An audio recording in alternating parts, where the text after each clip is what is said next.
Muy bien, y está con nosotros David Miazo, a quien le agradecemos que haya aceptado la invitación. ¿Cómo va? ¿Bien? Muy ¿Todo bien, bien? muchas gracias. ¿Cómo está pasando el calor, el verano? Bueno, muy lindo, volviendo a trabajar, así que...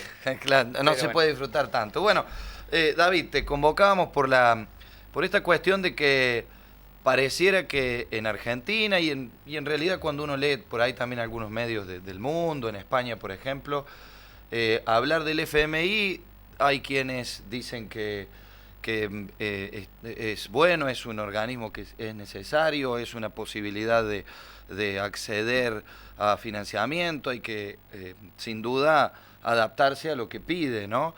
Y por otro lado hay quienes dicen, o por lo menos se lo ve un poco menos como que uno está pactando con el diablo, por hacer una cuestión que sea bien gráfica. ¿Qué pasa en la Argentina con esta situación? Yo sé que es una cuestión hacia futuro, pero ¿qué crees vos como economista? ¿Cómo lo ves a todos estos movimientos del presidente en este nuevo rumbo que tiene Argentina? Bueno, en primer lugar, el FMI fue creado y cumple la función de, entre otras muchas cuestiones, otorgar estabilidad o ayudar a países que se encuentran en momentos de crisis, como lo sufrimos nosotros en el pasado, eh, y ayudarlos y asistirlos para poder sortear los peores momentos de la crisis. Es por eso que también muchas veces se lo asocia como el diablo, como vos decís, porque también muchas veces los argentinos, los dirigentes argentinos le han volcado la culpa al FMI de las propias culpas de haber administrado mal y haber llegado a esas instancias. Hay muchas veces como gente que no ha podido pagar un crédito al banco y después el banco es el malo de la película, pero el problema fueron inicialmente los que sacaron el crédito y los que no lo pudieron devolver. Entonces por eso siempre el FMI en todos lados tiene esta doble cara de ser visto como el malo de la película o como el salvador que llega en los momentos complicados. Eso por el lado del FMI. Después si querés charlamos de las cuestiones que se hablaron específicamente. Y con respecto a Davos, es muy importante que el país vuelva a estos foros porque básicamente ahí se concentran los gerentes de las principales empresas del mundo, que son las que invierten, las que generan trabajo, las que exportan, las que importan, y se concentran los mandatarios y los ministros de economía de los países más importantes del mundo. Entonces es un lugar donde sí, como país querés atraer inversiones, querés generar cosas, tenés que estar. Es un lugar en el que no podés estar. Es como si fuera vos periodista, se hace algún congreso de periodistas en los que asisten los canales más importantes, etcétera. Son lugares en los que no se puede dejar de estar. Eh, ¿Esto tendrá alguna cuestión o o algún cambio en esta situación de que Argentina, por ahí vos me decís, mira, esto no tiene nada que ver, pero quiso ubicar deuda y no lo pudo hacer? ¿Traerá con esas inversiones, se suple aquellas letras que no pudieron ubicarse en la emisión que se hizo algunos días y que no pudo ubicarse? O tienen que ver con otra cuestión, con otra ayuda que tiene que ver con contrato de mano de obra o que llegue a la sociedad de otra forma? Bien, lo que creo que tienen en común estas dos cuestiones es la cuestión central de la confianza y la imagen del país. El objetivo de la comitiva argentina fue eso, mejorar la imagen del país y mostrar un país más amigable a los negocios, a las inversiones extranjeras. Ese fue el objetivo central. El tema de los bonos, cualquier colocación de bonos requiere confianza, imagen. El problema fue que se emitiera justo el día que estaba planificada la emisión, fue un día muy malo para la bolsa argentina, para las bolsas de todo el mundo, para el crudo. Entonces fue un día muy complicado para salir justo con esa colocación. Yo creo que en las próximas semanas se va a volver a colocar cuando haya un contexto un poquito mejor. Eso por el lado de los fondos, de los bonos. Con respecto a la presencia en Davos y a todo lo otro que decís, es justamente esa la intención. Atraer a empresas que inviertan, hablar directamente el presidente con los gerentes, los CEOs de estas empresas para transmitirles el nuevo mensaje más amigable para que estas empresas vuelvan a invertir en Argentina. Y con respecto a los países, avanzar en cuestiones de apoyo. En algunos casos se habló de narcotráfico y en otros casos apoyos desde el punto de vista económico. Por ejemplo, después de la reunión con el secretario del Tesoro de Estados Unidos levantó el veto que tenía en los organismos internacionales.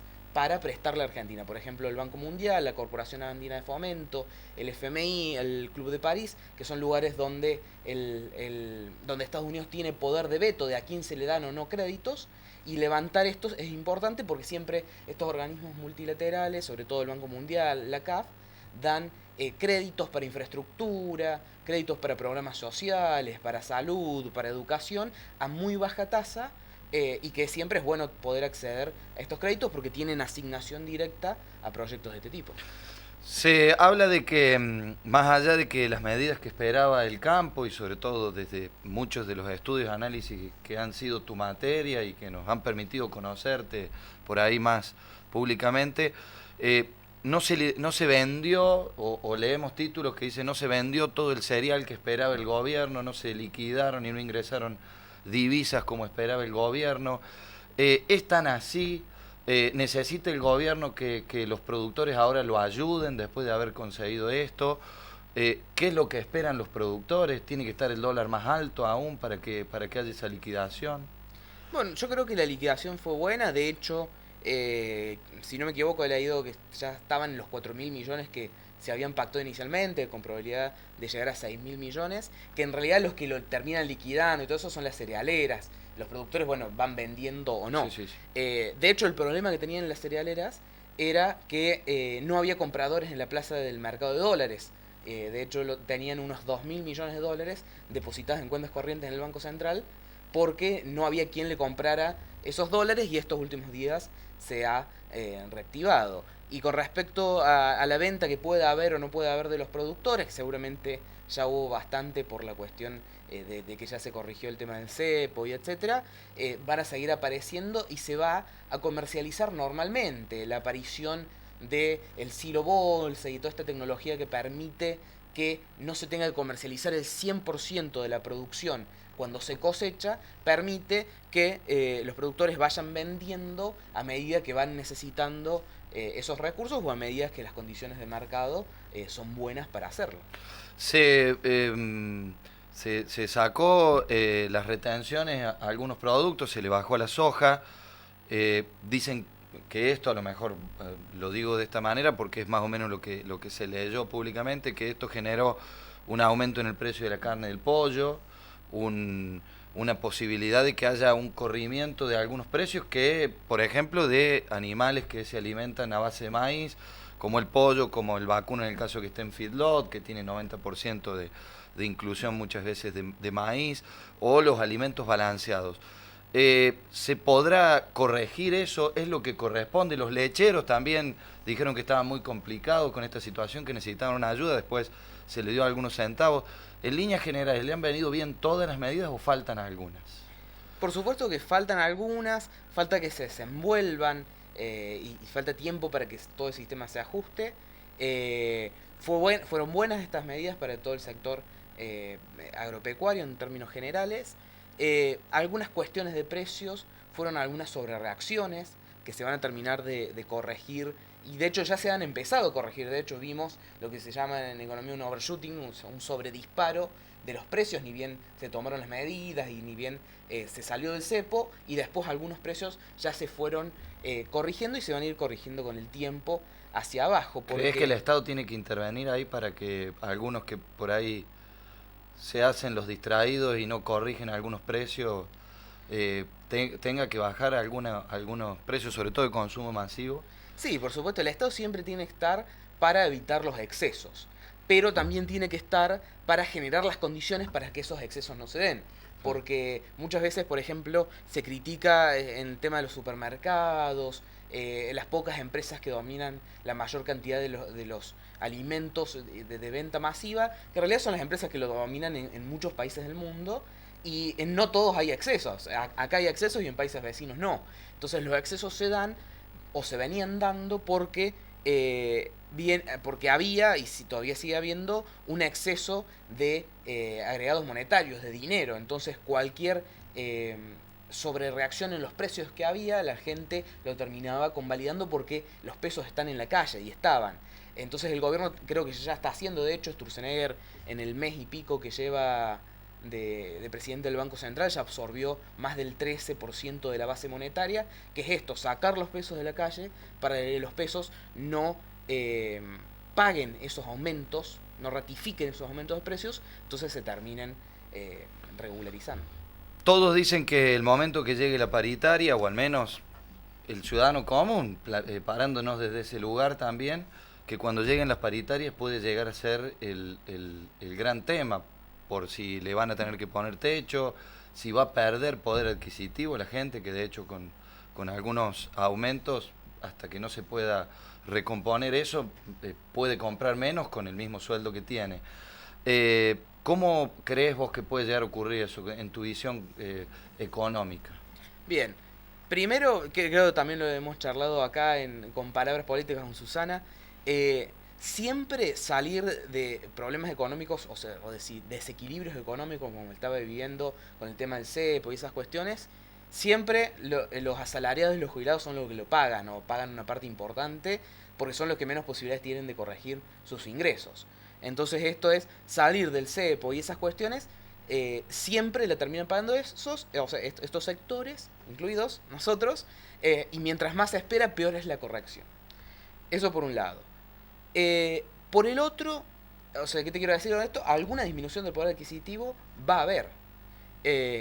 Por el otro, el gobierno va a tratar de negociar, y por eso viene dando señales muy fuertes de que las metas de inflación tienen un techo del 25% y van a tratar de que sea 20 o 25% este año, para dar una clara noción de a dónde va a hacer todo lo posible el gobierno para que se dirija la inflación. Entonces con eso le quiere dar una señal clara a los gremios de hasta dónde va a convalidar las subas. Entonces yo creo que le van a poner un techo cercano al 25%, que ningún gremio ni ninguna persona va a estar contenta, pero van a tratar de ponerle un techo porque es una de las formas, junto con lo que decíamos de los agregados monetarios, el gasto público, los subsidios, de cortar la espiral inflacionaria. Porque si no se corta, y si todo se indexa al 30-35%, o sea, si hay 35% más de pesos dando vuelta, 35% más de salarios, 35% más de gasto, la espiral inflacionaria no se frena. Entonces, yo creo que el gobierno va a intentar eso, de los gremios la van a pelear, vamos a ver ahí las jugadas políticas, ahí se va a ver el peso político que tiene para poder lograr esto.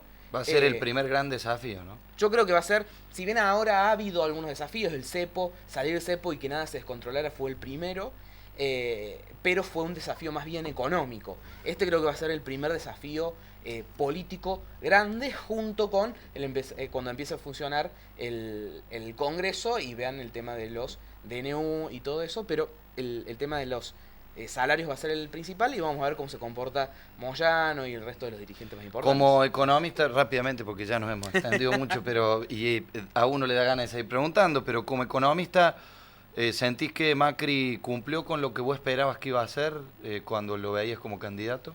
Y por supuesto que falta tiempo, hace un mes, un poco más de un mes y una semana, 2 semanas, Sí. Que están en el gobierno.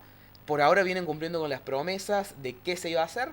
Hay que ir viendo cómo se desarrolla todo esto en términos de qué impactos va teniendo sobre los precios, qué impacto va teniendo sobre el empleo. Y yo creo que cuestiones ligadas como las ligadas a las decisiones con el campo y a estas decisiones y a estas cuestiones relacionadas a Davos y a tratar de traer inversiones, son para tratar de amortiguar los efectos negativos de las otras medidas. Entonces yo creo que hay que esperar por lo menos 4 o 5 meses para que se termine de acomodar y terminen de dar resultado las medidas, como para hacer un análisis bueno de las medidas. David, muchísimas gracias. Gracias a vos. Marcamos la pausa, ya venimos.